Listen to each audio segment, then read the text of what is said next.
Welcome to Gnanaprasuna astro channel. ఇవాల్టి వీడియోలో కన్యా రాశిలో ఉన్న గ్రహాలు ఆందోళనను కలిగిస్తాయా అనే అంశం. జ్యోతిష శాస్త్రంలో అత్యంత సూక్ష్మమైన విషయాలలో ఒకటి ఒక స్థానం యొక్క పాత్రను అర్థం చేసుకోవడం చాలా ముఖ్యం. కాలపురుష తత్వరీతిగా ఆ స్థానం యొక్క ప్రాముఖ్యత తీర్మానించబడి ఉంటుంది. కాబట్టి ఆ స్థానంలో ఉన్న గ్రహాలు ఆ స్థానం యొక్క లక్షణాలను కూడా కలిగి ఉంటాయి. ఉదాహరణకు ధనుస్సు రాశిలోని గ్రహాలు కొద్దిగా గొప్ప మంచి ఫలితాలనిస్తాయనే కారణమే ఇది. ఈ ధనుస్సు కాలచక్రానికి భాగ్యస్థానం, 9వ స్థానం. కాబట్టి ఈ రాశిలో ఉన్న గ్రహాల ద్వారా ఒక జాతకుడు తన అదృష్టాన్ని అనుభవిస్తాడు అంటారు. సో ఇక్కడ నెగిటివ్ ఫలితాలు తక్కువగా ఉంటాయి. ఆ కోవలో చూస్తే కన్యా రాశి కాలపురుషతత్వరీతిగా రుణ రోగ శత్రుస్థానం అనే 6వ స్థానం. ఈ స్థానం ద్వారా ఒక వ్యక్తి యొక్క అనారోగ్యం, అప్పులు, గొడవలు, కోర్టు కేసులు, సమస్యలు, ఆకస్మిక లాభం, ఉద్యోగ అవకాశాలు నిర్ణయించబడతాయి. ఇక 6వ స్థానం అంటేనే 90% నెగటివ్ ఫలితాలు, 10% పాజిటివ్ ఫలితాలు ఉంటాయి. సహజంగానే కన్య బుధుడికి స్వంత రాశి, మూల త్రికోణ ఉచ్చస్థానం, రవికి మిత్రక్షేత్రం, చంద్రునికి సమస్థానం, కుజుడికి శత్రుస్థానం, రాహుకేతువులకు పెద్దగా నెగటివ్ స్థానం కాని స్థానం, శుక్రునికి నీచ స్థానంగాను, గురువుకు శత్రుస్థానం, శనికి సమమిత్ర స్థానంగా పేర్కొంటారు. అయితే జాతక రీతిగా ఒక వ్యక్తికి ఈ స్థానంలో ఉన్న గ్రహాలు వాటి కారకత్వ రీతిగా సమస్యలను, ఆందోళనలను ఇచ్చి తీరుతాయి. ఎందుకంటే ఇది కాలపురుషునికి రుణరోగ శత్రుస్థానం. ఎలాగైతే ధనుస్సులో ఉన్న గ్రహాలు తమ కారకత్వ రీతిగా భాగ్యాన్ని జాతకునికి ఇచ్చే బాధ్యతను కలిగి ఉంటాయో, అదేవిధంగా కాలచక్రానికి 6వ స్థానమైన కన్యలో ఉన్న గ్రహాలు అనారోగ్యాన్ని, అప్పుల బాధలను, గొడవలు, కోర్టు కేసులను ఇవ్వడానికి వెనుకాడరు. బుధుడు ఉచ్చం పొందే ఈ స్థానం సాధారణంగా బుధదశ జరిగేవారు అప్పులు తీసుకోవడానికి ఆసక్తి చూపుతారు.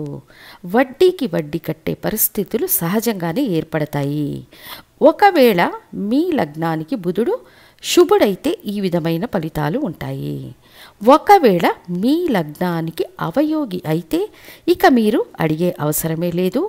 బయటకు రాలేని విధంగా అప్పులలో మునిగిపోయేట్లు చేస్తారు.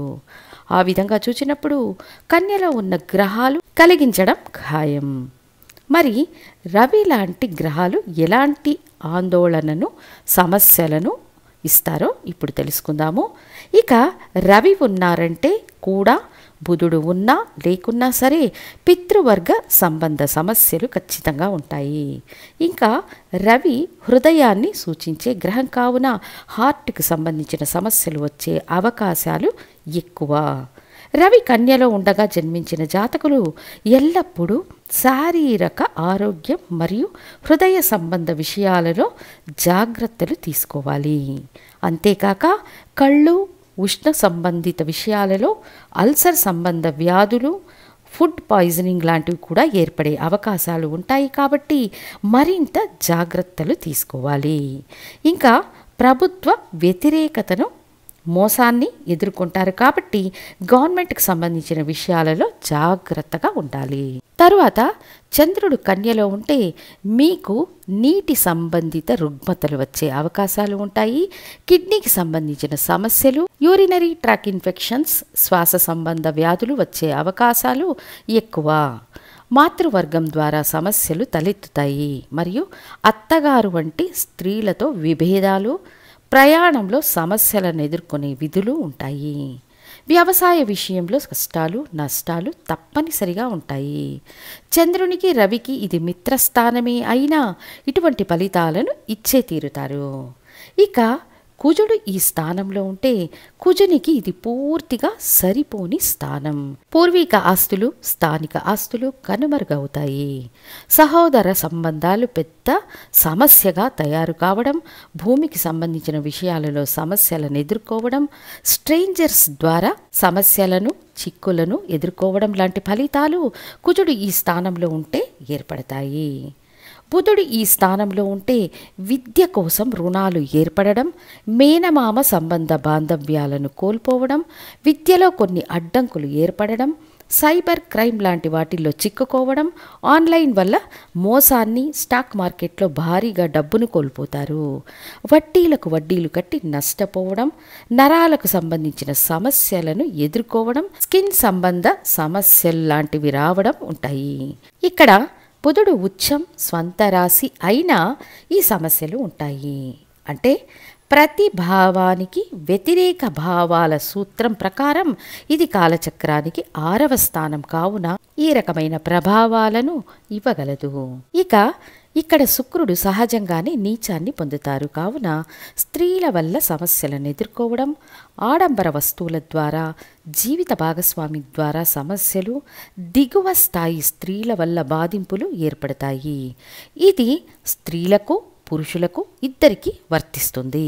తరువాత గురు భగవానుడు ఈ స్థానంలో ఉన్నారంటే డబ్బు విషయాలలో, పిల్లల విషయాలలో సరైన నిర్ణయాలు తీసుకోలేకపోవడం, పిల్లల కోసం చాలా అప్పులను చేయడం, తీసుకున్న అప్పుకు వడ్డీలు కట్టి నష్టపోవడం లాంటివి ఉంటాయి.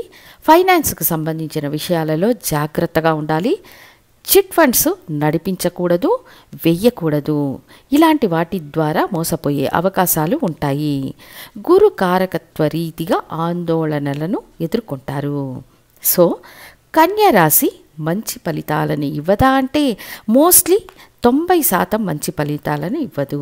కానీ మంచి ఉద్యోగం పొందడానికి కొన్ని సమయాల్లో సహాయపడుతుంది. రియల్ ఎస్టేట్కు సంబంధించిన విషయాలలో ఉన్నవారికి కొన్ని సమయాలలో బ్రోకరేజ్, కమిషన్ లాంటివి పొందడానికి సహాయపడుతుంది తప్పితే ఆ స్థానమే కాలపురుష చక్రానికి రుణ రోగ శత్రుస్థానంగానే పనిచేస్తుంది. ఇక శని భగవానుడు ఈ స్థానంలో ఉంటే సహ ఉద్యోగుల సహకారం లేకపోవడం, దిగువ స్థాయి ఉద్యోగుల ద్వారా సమస్యలు ఎదురవ్వడం, తర్వాత ఆరోగ్య రీతిగా శారీరక మానసిక ఇబ్బందులను ఎదుర్కొనే అవకాశం ఏర్పడుతుంది. ముఖ్యంగా వ్యాధి యొక్క తీవ్రత ఆ స్థానంలో ఉన్న గ్రహం ద్వారా అధికమయ్యే అవకాశం ఉంటుంది. వాయు సంబంధిత అన్ని రుగ్మతలను శని ఆ స్థానంలో ఉన్నప్పుడు ఇస్తారు. లైంగికపరమైన వ్యాధులు శుక్రుడి ఈ స్థానంలో ఉన్నప్పుడు ఇస్తారు. కొలెస్ట్రాల్కు సంబంధించిన రుగ్మతలను గురువు ఆ స్థానంలో ఉండగా ఇస్తారు. నీటికి సంబంధించిన రుగ్మతలు చంద్రుడు ఆ స్థానంలో ఉన్నప్పుడు ఇస్తారు. రక్త సంబంధ అన్ని వ్యాధులను కుజుడు, ఎముకలకు సంబంధించిన సమస్యలు శని ఆ స్థానంలో ఉన్నప్పుడు ఇస్తారు. రాహు ఈ స్థానంలో ఉన్నప్పుడు రాహుకు ఇది మిత్రస్థానమే అయినా చీటింగ్ సంబంధిత విషయాలలో ఇరుక్కుపోయే అవకాశం ఉంటుంది. ఎలక్ట్రానిక్ క్రైమ్లో, రసాయన సంబంధిత విషయాలలో సమస్యలను ఎదుర్కొంటారు కాబట్టి ఈ విషయాలలో జాగ్రత్తగా ఉండాలి. కన్యలో రాహు ఉండగా అత్యాశకు వెళ్ళకూడదు.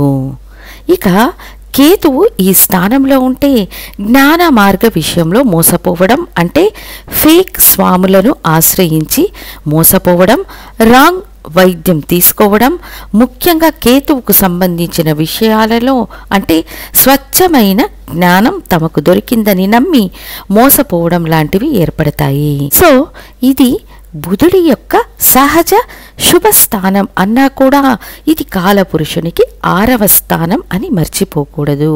ఇక్కడ ఉన్న గ్రహాల ద్వారా మనం జీవిత కాలంలో ఆందోళనలను ఎదుర్కొని తీరుతాం తప్ప తప్పించుకోలేము. కానీ జాగ్రత్తగా ఉండడం వల్ల ఇక్కడ ఉన్న గ్రహాల వల్ల ఏర్పడే సమస్యలను, మానసిక ఆందోళనలను సులభంగా అధిగమించవచ్చు అని తెలియచేస్తూ ఇంకొక ముఖ్య వీడియోతో మళ్ళీ మీ ముందుంటాను. ధన్యవాదాలు.